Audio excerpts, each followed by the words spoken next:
আমাদের এই ত্রিশাল থানা যখন দেখে আমরা হুমকি সম্মুখীন হয়েছে, তখন আমাদের এই ত্রিশাল থানার ভাইদেরকে নিরাপত্তা দেওয়ার জন্য, পুলিশ স্টাফদেরকে নিরাপত্তা দেওয়ার জন্য, দেশের সম্পদ রক্ষা করার জন্য, যেন এই পুলিশ ভাইদের যেন কোনো ক্ষয়ক্ষতি না হয়, মন্দির কোনো ক্ষতি না হয়, এই জন্য আমরা প্রতিটা পয়েন্টে মন্দিরে এবং থানায়, এবং আমরা থানা আজকে প্রায় 2-3 দিন যাবৎ চলছে, আমরা কন্টিনিউ এই 50 জন, 60 জন, 100 জন মানুষ আমরা থানার গেটে আমরা অপেক্ষা করি, কন্টিনিউ চলছে।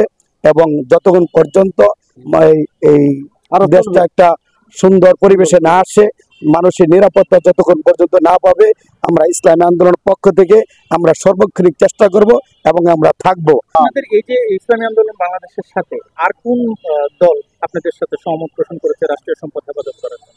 আমাদের ইসলামী দলের সাথে বিএনপি আছে, বা হেফাজত আছে, খেলাফত মজলিস আছে, তারপরে জামাত আছে, তারপরে এলাকার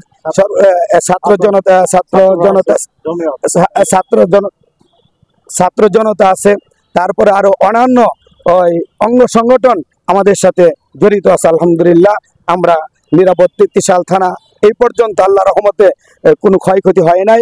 ইনশাআল্লাহ আর কতদিন দায়িত্ব পালন? আমরা যতদিন পর্যন্ত দেশ একটা সুন্দর পরিবেশে না যাবে, মানুষ যখন এই নিরাপত্তা যতক্ষণ পর্যন্ত পুরোপুরি না পাবে, ততক্ষণ পর্যন্ত আমরা মানুষের সেবার জন্য আমরা নিয়োজিত থাকবো ইনশাআল্লাহ।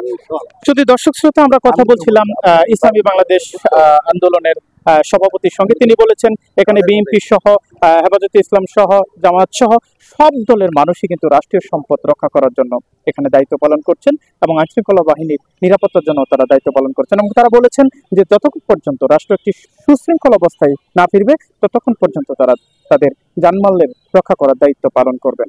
জান্নাতুল ফারুকী, IBM টেলিভিশন।